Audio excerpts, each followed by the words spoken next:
2, 1. Buenos días, vamos a iniciar con el tema referente al sistema hematopoyético. Nos apoya hoy Jesús Manuel del grupo 504. Listo.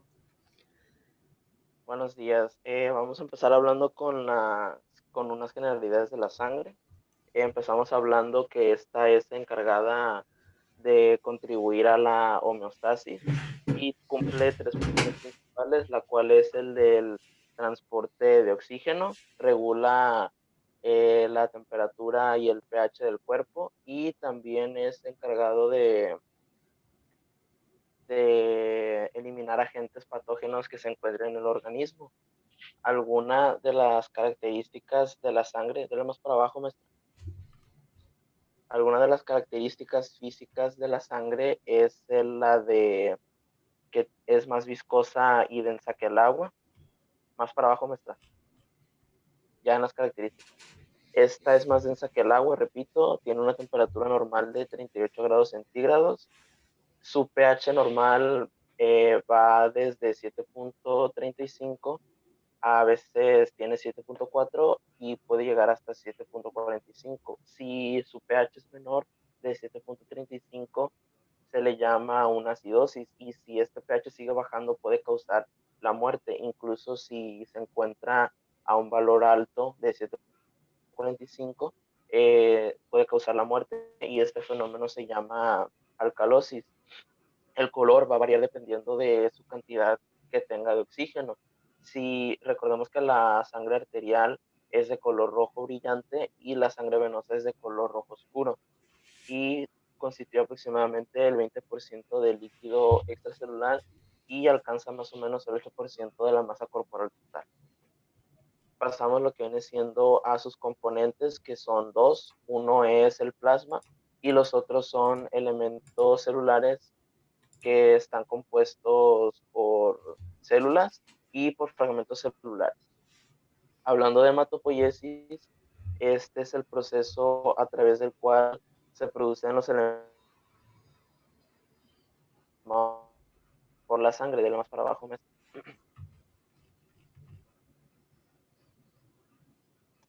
Hematopoiesis, perdón. Hematopoiesis comienza desde que nosotros pues, somos una célula pequeña y nos la va a proporcionar primeramente nuestra madre, el 100%. Ya luego se va a pasar esta hematopoiesis al saco vitelino, luego va a continuar desde el vaso, hígado y médula ósea. Ya después de que nosotros nacemos, esta sangre, este hematopoiesis, se va a producir desde los huesos largos, como lo es tibia, fémur y esternón. Dentro del hueso vamos a encontrar lo que viene siendo el hueso esponjoso, que este es como una pequeña malla que está compuesto por huesos pequeños, y estos huesos pequeños se llaman trabéculas óseas.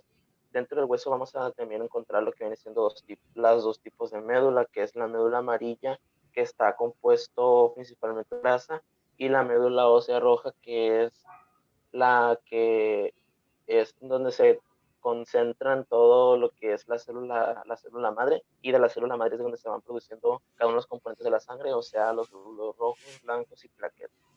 Más adelante los vamos a explicar. También vamos a encontrar, el compartimiento vascular. En este compartimiento vascular vamos a notar nosotros también el hueso esponjoso, y vamos a notar arteria y junto con su conducto nutriticio. En el compartimento hematopoyético, este es el espacio entre las sinusoides que está ocupado por células hematopoyéticas, y también está compuesto por estroma de la médula ósea.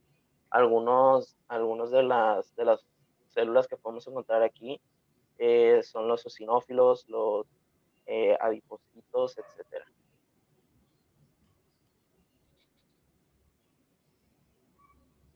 En esta imagen, pues, podemos notar la organogénesis, que comienza desde la fecundación, y se va así sintetizando hasta que nosotros conocemos lo que es el hueso, un hueso largo o el hueso así en general. Cada una de las células internas tiene 3 capas distintas. A estas 3 capas se les llama capas germinales embriónicas y endodermo, mesodermo y ectodermo. En el endodermo vamos a encontrar las células que están en el hígado e intestinos. En el mesodermo vamos a encontrar lo que son las células sanguíneas y en el ectodermo las células que se encuentran en músculo, piel y sistema nervioso. Dele para el esquema, profe. En el esquema de la célula madre, perdón. En el esquema de la célula madre, aquí vamos a explicar un poco cómo es que se van separando la célula madre, perdón, para formar cada uno de los componentes que nosotros conocemos. De la célula madre, que en este caso vamos a hablar del hemocitoblasto, se va a separar en dos, que es la célula precursor común mieloide y la célula precursor común linfoide. La mieloide se subdivide en megacariocito, eritrocito, mastocito y mieloblasto. El megacariocito va transformándose a trombocitos y el mieloblasto se va transformando en basófilo, neutrófilo, sinófilo y monocito. Y el monocito va pasando lo que es un macrófago. En la linfoide, que se divide en dos, que es la célula natural asesina y el linfocito pequeño. El linfocito pequeño se va a dividir en linfocitos B y T, perdón, que recordemos, estos son los encargados de eliminar agentes patógenos del cuerpo. De más para abajo. Ahora sí, hablando de glóbulos rojos, su función principal, como ya lo había mencionado anteriormente, es la de distribuir el oxígeno a los tejidos, así como también retirar el CO2 de los mismos. Tienen una vida en la circulación de la sangre de 120 a 140 días. Regula el pH sanguíneo y está compuesto por membrana, hemoglobina y componentes no hemoglobínicos. Y el fenómeno de la formación de estos mismos se le llama eritropoyesis. Hablando de glóbulos blancos, perdón, estos son los encargados de eliminar y de reconocer, perdón, y eliminar cualquier agente extraño que se encuentre dentro del organismo y se divide en dos, que son los granulocitos y los agranulocitos. Los granulocitos vamos a encontrar neutrófilos, eosinófilos y basófilos, y en los agranulocitos vamos a encontrar lo que viene siendo linfocitos y monocitos. ¿Dónde están las plaquetas, maestra? Las plaquetas juegan un papel muy importante dentro de la coagulación sanguínea, ya que estas actúan como un tapón plaquetario cuando existe una hemorragia. Tienen una vida aproximada de 5 a 9 días y cuando existe un número bajo de estas se le llama trombocitopenia. ¿Qué pasa si, por ejemplo, tenemos las plaquetas bajas y por decirnos llegamos a cortar o algo? La hemorragia va a taparse de una forma más lenta y, por ejemplo, si nosotros tenemos una hemorragia interna, igual va a tardar en sanarse. Y también cuando existe un número alto de estas se le llama trombocitemia. Su valor normal, perdón, se me olvidó decirlo, que es de 150,000 a 400,000 plaquetas por microlitro de sangre. Dato importante. Viene una pequeña tabla que es de las características de de las factores de coagulación, perdón, que por ejemplo, si nosotros si a nosotros nos pasa una hemofilia, perdón, el factor 8 y 9 se encuentran, ¿cómo se le llama? Dañados y por lo tanto vamos a tener una hemorragia. La cascada de coagulación se divide en 3 tipos de vías para digámosle, su fácil estudio, que es la vía extrínseca e intrínseca de la vía común. En la vía extrínseca vamos a encontrar lo que es el factor tisular, en la intrínseca esta se activa por contacto y la vía común, que es en donde se juntan las dos vías que antes mencioné. En esta vamos a encontrar la trombina. Pásese anemia, profe. Ahora vamos a hablar ahora sí en sí lo que son la fisiopatología de, antes mencionada, la sangre. La anemia es la reducción del más del 10% de los valores normales de eritrocitos, hemoglobina y de hematocritos. Recordemos que los valores normales de glóbulos rojos de un hombre es de 4.7 a 6.1 millones de células por microlitro y en las mujeres es de 4.2 a 5.4 de células por microlitro. En hombres es de 13.8 a 17.2 gramos sobre decilitro y en las mujeres de 12.1 a 15.1 gramos sobre decilitro. He notado, pues, de acuerdo a mis investigaciones, noté que la hemoglobina va a variar dependiendo de, creo que del peso y talla del paciente, maestra. Es correcto. Ok. Y el hematocrito, el valor normal de hombres es de 40.7 a 50.3%, perdón, y en las mujeres es de 36.1 a 44.3%. De acuerdo, perdón, las primeras causas de esta anemia es la pérdida de sangre, existe una eritropoyesis ineficaz, hay también deficiencia de nutrientes, así como también de su absorción, y hay una disfunción de la médula ósea. De acuerdo a la morfología de las anemias, se dividen en tres secciones, se puede decir, que es la micro, macro y normocítica. En la microcítica vamos a encontrar un volumen corpuscular medio menor a 80. En la macro vamos a encontrar un volumen de mayor a 100. Y en la normocítica vamos a encontrar un volumen de 80 a 100, entre medio de esos dos cifras. O sea que no va a sobrepasar ni va a bajar. En, un ejemplo de anemia microcítica que vamos a ver más adelante es la ferropénica, en la macrocítica la megaloblástica y en la normocítica la hemolítica. Pasas a la siguiente, maestra. De acuerdo a la fisiología de la anemia, la vamos a dividir en periféricas y centrales. Las periféricas se caracterizan principalmente cuando existe una pérdida, ya sea de sangre o también cuando hay una pérdida de glóbulos dentro del organismo. Y cuando hablamos de una anemia central, esto lo vamos a caracterizar principalmente por disminución de algo, ya sea por una baja producción de eritropoyesis o un hierro muy bajo. La siguiente. Algunos de los síntomas de la anemia podemos encontrar fatiga, dolor de cabeza, ictericia, latidos irregulares del corazón, dolor de pecho, manos frías, mareo, etc.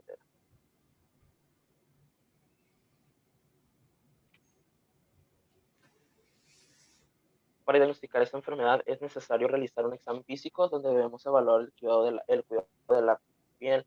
Debemos observar si tiene palidez, si tiene color amarillo o si tiene petequias. En los ojos debemos de verificar si no tiene alguna hemorragia. Si hablamos de mucosidades, también debemos de verificar que no tenga algún sangrado y, por ejemplo, si vamos a palpar lo que viene siendo el área del esternón, vamos a verificar que no tenga sensibilidad al momento de nosotros hacerle el contacto.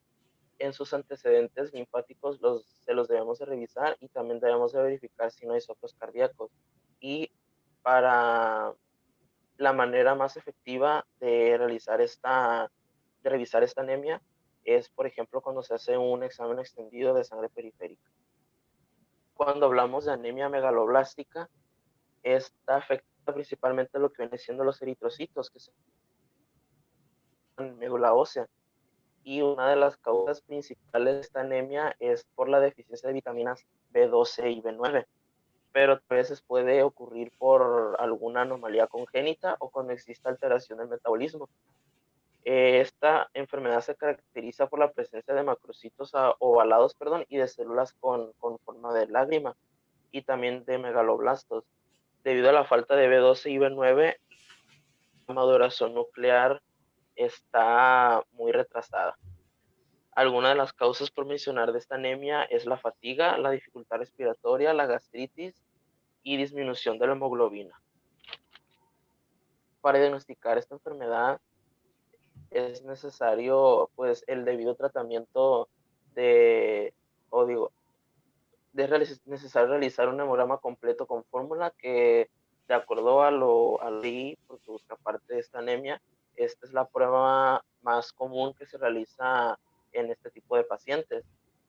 Ahora sí, hablando del tratamiento, es necesario realizar la administración de estas dos vitaminas antes mencionadas, que es la B12 y la B9. La B12 se va a administrar por vía intravenosa y la B9 se va a administrar por vía oral. Cuando los pacientes padecen esta enfermedad, se les recomienda normalmente hidroxicobalamina y cianocobalamina. La hidroxicobalamina es la B12 en su forma natural y la otra, que es la cianocobalamina, es la B12 por presentación artificial. Para prevenir esta enfermedad, como ya mencioné, pues debe de existir una suplementación de estas dos vitaminas. Si el paciente alguna vez ha padecido de esta anemia, debemos de enseñarle a que planifique sus comidas, y en actividades de enfermería debemos de realizar una toma y monitorización de signos vitales, así como también el control de signos y síntomas. Cuando hablamos de anemia ferropénica, esta pasa porque hay una disminución en el hierro. Recordemos que el hierro se absorbe principalmente en el duodeno, y esta cantidad de hierro equivale más o menos como el 10% de la cantidad de toda la dieta ingerida. Alguna de las principales causas también de esta anemia es cuando existe una insuficiencia de síntesis del HEM. Si hablamos de una dieta muy, muy pobre, pues vamos como se dice, a detectar pérdidas de sangre, pérdidas de hemorragias gastrointestinales, perdón. Y cuando existe, al momento de que la paciente embarazada pues tiene a su bebé y pierde mucha sangre, esta corre el riesgo a padecer algún tipo de anemia. Cuando en el estómago existe una cloridia, esta puede causar una hernia hiatal. Pasas el aficio, maestro, porque explica causas y todo. En la fisio también vamos a encontrar que al igual que el hierro baja, y que también ¿cómo se llama? Las reservas de hierro en vaso e hígado, perdón, también bajan. También vamos a encontrar que la protoporfirina eritrocitaria aumenta, y también los valores de hemoglobina disminuyen. E y inmunológicamente, los pacientes que padecen de esta anemia son más propensos a tener algún tipo de infección. El cuadro clínico que va a tener este paciente es de que la frecuencia cardíaca y el lactato sérico van a ser afectados después del ejercicio. También va a padecer unos cambios, pero en el comportamiento, así como también en el aprendizaje. Y si padece de alguna alteración en el aprendizaje, por lo tanto va a tener, perdón, pérdida de memoria, y también va a tener pérdida de atención, y va a tener pérdida de energía. Y también va a tener una alteración en la estructura y función del tejido epitelial, como las uñas, lengua, boca, hipofaringe y estómago. Para hacer el diagnóstico de esta enfermedad es necesario realizar una evaluación física y psicológica, y los estudios que se pueden hacer para captar una deficiencia de hierro son los índices de eritrocitos, leucocitos y plaquetas, y también la debida prueba de hierro. Para tratar esa enfermedad, pues es necesario administrar sulfato ferroso o hierro durante 3 veces al día. No se debe de acompañar con ninguna comida, perdón, ya que estas comidas pueden alterar esta absorción del mismo metal. Y si nosotros, por ejemplo, vamos a administrar hierro por vía parenteral, pues las indicaciones para este paciente son de que, por ejemplo, si cuando el paciente es incapaz de tolerar los componentes dados por vía oral, porque puede pasar que el paciente lo llegue a expulsar. El segundo caso es de que de que tenga más pérdida que nosotros le administramos de hierro, cuando el paciente tiene un padecimiento gastrointestinal como colitis ulcerativa crónica, y cuando es incapaz de absorber el hierro en el tubo digestivo.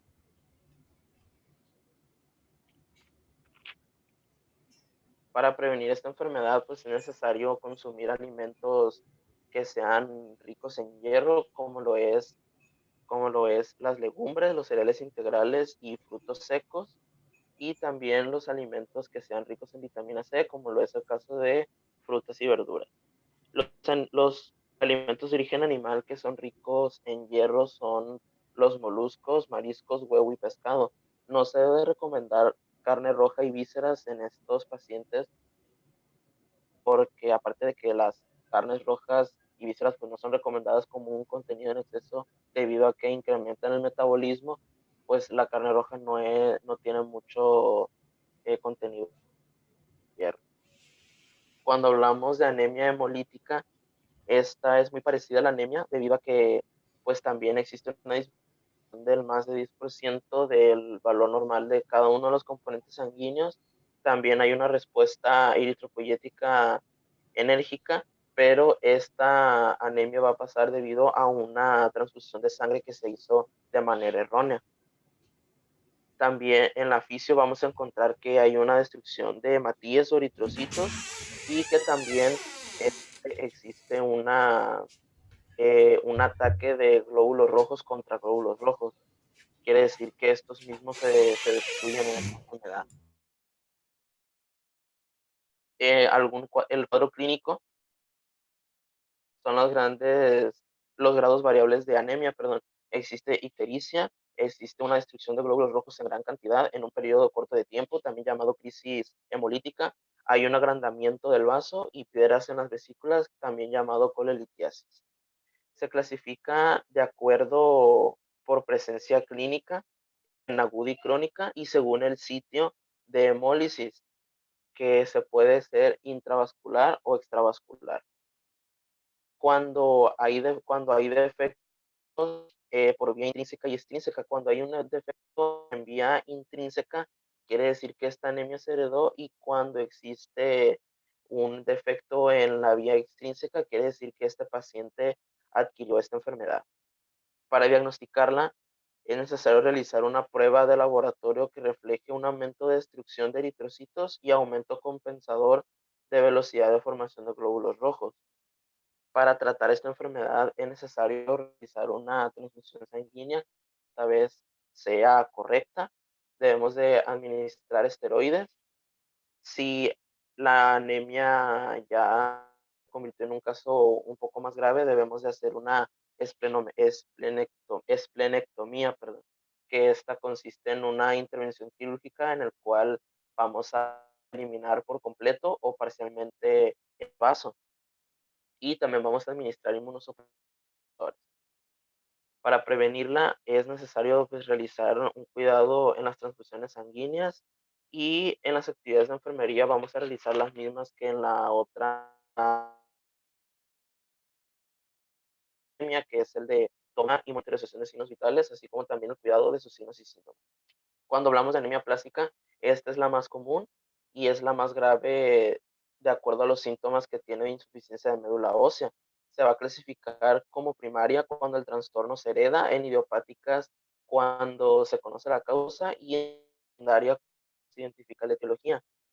Las causas principales de esta anemia es debido a la complicación de infecciones por virus de hepatitis A y B y por virus de familia del herpes, como por ejemplo los que son el Epstein-Barr y el citomegalovirus. También vamos a hablar en esta de las causas cuando existe una depresión hematopoyética selectiva, y también se puede asociar con tuberculosis, brucelosis e infecciones parasitarias. En la fisio de esta enfermedad vamos a encontrar una insuficiencia de médula ósea por eliminación de sus células y sustitución de médula ósea roja con amarilla. También existe una disminución de sangre periférica y también una purificación plasmática de hierro retardada. En el cuadro clínico vamos a encontrar debilidad, malestar general, cefalea, trastornos visuales, mareos, síntomas cerebrales y cardiovasculares.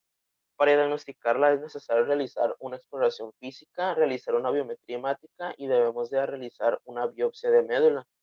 Para tratarla debemos de hacer una reposición de elementos sanguíneos, sobre todo de plaquetas, y si hablamos de un grave de este tipo de anemia, vamos a realizar una terapia de inmunosupresión. Para prevenirla es necesario que el paciente sepa si heredó, perdón, esta anemia, y si ya ha padecido de esta anemia debemos de renovar su dieta y con suplementos, y también debemos de decir que deje ciertos medicamentos que pueden causar esta enfermedad, y las actividades de enfermería son las mismas que en la anterior. Cuando hablamos del sistema linfático,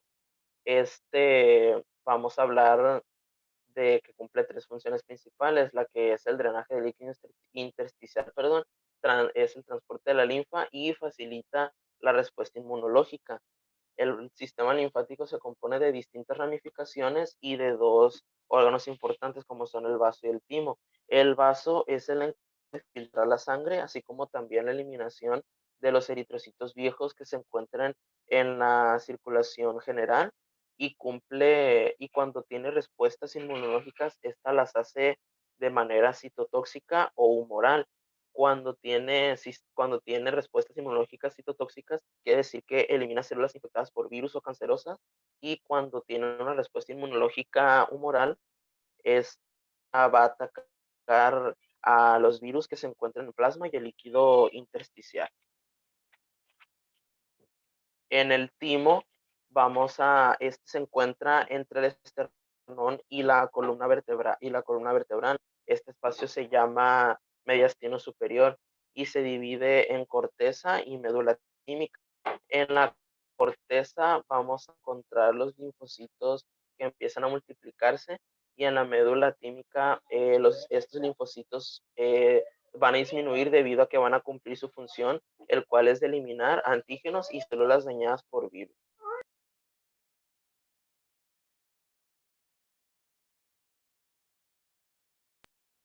Esto sería todo de mi parte, maestro. Muchas gracias. Gracias, les voy a pasar el link. Gracias, Jesús Manuel del grupo 504. De nada, maestra.